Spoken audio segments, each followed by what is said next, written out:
Hey guys, some spicy content. We have a new tier list for Mythic Plus now. We have now like 4 or 5 days Mythic Plus. The range that I was looking up for data for analysis is I think 10 plus keys only. 10 plus to 20 or something like this if I'm not wrong. So it's already some good data together. We have like around 3,000 or 4,000 runs, I think, as far as I know, are together here in this list. So yeah, definitely it gives us a bigger picture about everything.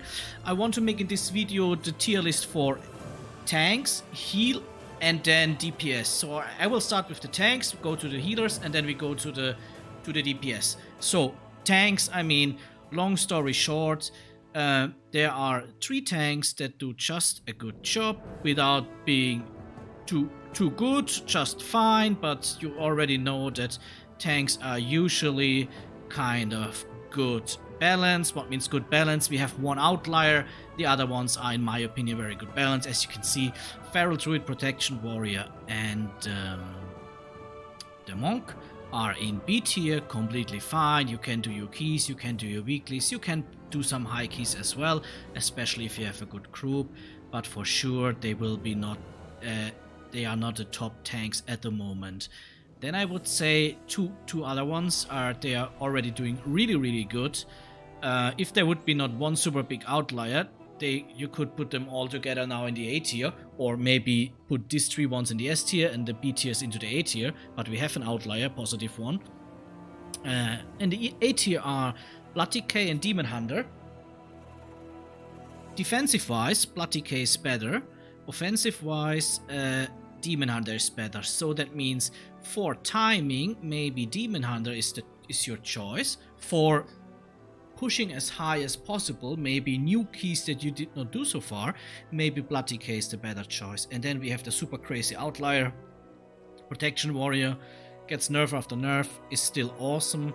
I'm not sure if some other small nerfs will here really change something. If a big nerf hammer is coming, okay, but at the moment I think if your choice is Warrior, then you're also fine.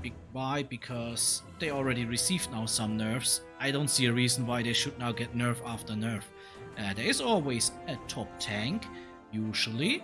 Last season it was Blood Decay, now this season it will be Protection Warrior, and like I said, the other tanks are definitely all good playable. So yeah, but also to be honest, if you are an M+ player and highly focused on M+, then you should definitely go for Warrior, or should have a Blood Decay or Demon Hunter. The other 3 ones are fine for weekly things, but they definitely are not your favorite choice when it comes to pushing as high as possible. Let us go to the healer section. Is also kind of interesting because it looks kind of the same. We just have one class that makes like no sense to play it, and the other ones are doing pretty well together. Besides, again, one positive outlier, and we start with Shaman. There is no reason to play Shaman. They don't do good. So apart from doing your weekly runs for getting a chest, it looks not good for you to push with Shaman as high as possible. And then we have 4 specs kind of in the same ranking. As you can see, the Monk, the Holy Priest, the Holy Paladin, and Misty and Holy. Okay. These 2 specs are already completely fine if you wanna also push some keys, not too high, not like world record timings, but they are definitely fine. Same like with the B tier tanks. And then we have the new spec, a Heal Evoker. I forgot even the name how it's called, but who cares? And then we have the S tier one, Druid. Druid seems pretty strong at the moment. So also here as well, as you can maybe already see, if we would say S and A tier are defining the meta, or mostly the meta, then we already have here a good amount of specs. We have 3 tank specs, 2 heal specs. That makes sense. As far as I know, Evoker has also Bloodlust, but can give him also here a boost. That's pretty good for him. So let's come to the DPS tier list. I think should we?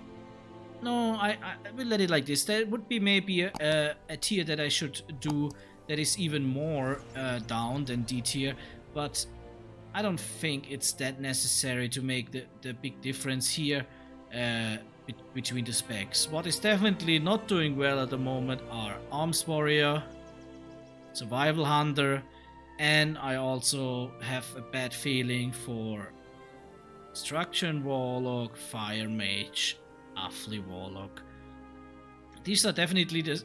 to be honest, Frost Mage is maybe the best of them, if I would say so. You can also put...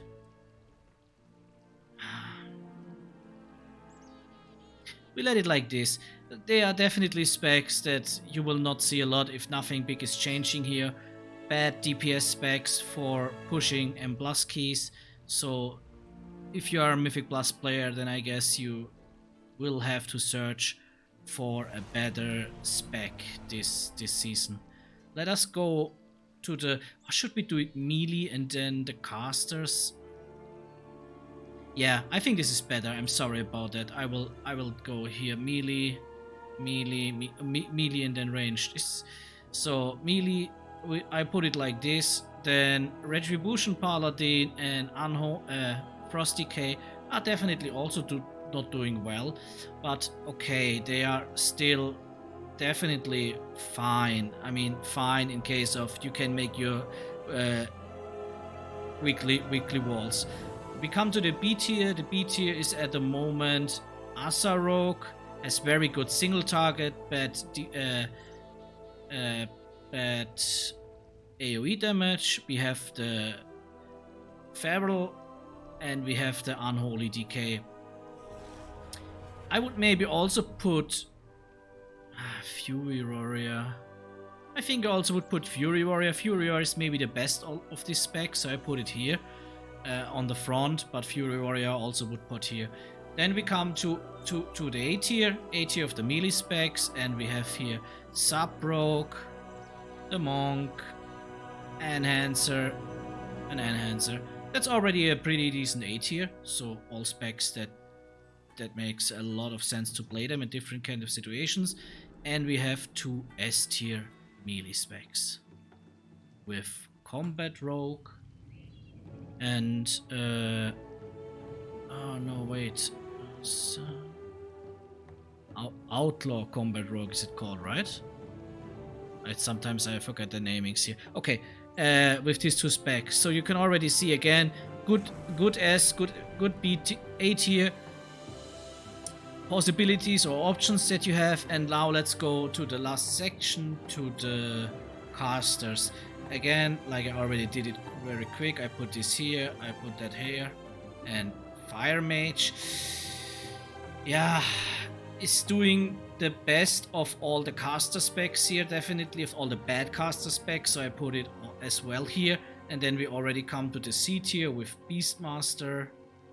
Evoker is not doing anything good like as a healer, and we have the Elemental Shaman. Already fine, these specs, nothing good, nothing bad. And then B tier, also Archimage here, is a little bit the same like with the Asarok. Awesome single target, but sadly is lacking of AoE damage. Then we have these specs that complete the B tier. Like always, I would say the biggest tier is usually the B tier, a big section. This is where most of the player base is, around A to C tier. All these specs are playable, but already the B tier specs where I would say like, okay, they are balanced. There are some outliers in a positive way. S tier, some negative outliers in the D tier, but usually this is the normal amount. Now we come to a thing that at the moment I would say there is no S tier specs for range, so we only have here a big A tier together. I see Demonology Warlock definitely has a chance for S tier. Let us put it already to S tier. I want to make it. I want to keep it like this. So at the moment, I would say that maybe this team would be the best team that you could have. Okay, here's the question for sure about the Bloodlust. So you know Bloodlust is always mandatory, and you have a very good A tier with Blood Decay, Vengeance Demon Hunter, the new Evoker spec, the heal spec, Suckbroke, Monk, Enhancer Shaman, and Boomkin. All this together, leads to the meta that we have at the moment. Like I said, S and A tier are usually defining the meta. As higher you get, or as higher you push, as harder it will get to get an invite with, for example, an Arms Warrior. Don't get me wrong, all these specs are playable for 90-95% of the player base that only want to do 1-2 keys per week, 1-15 plus a week. All is good, but think about what pack player thinks. Usually random player, they invite what is the best because they want to have an easy run. So definitely this thing starts to matter. So if you are focused on a Mythic Plus, and if you can make a choice, then definitely I would say make the choice maybe now, because S and A tier are the specs to go. Even more S tier for sure than A tier, but S and A tier are the specs to go. We have some outliers, for example, like I said, Arcane Mage, what does it bring? It brings definitely the Bloodlust, and is very good single target, so there could be very, very good teams where the AoE thing is on the other two DPS and the single target DPS is on the mage. I would say the same about Assassination Rogue, but he is the problem that he don't has the Bloodlust. So all around, that's what it is at the moment. Around 3,000 runs we had, 10 plus keys. That's it, guys. Enjoy it. Bye bye.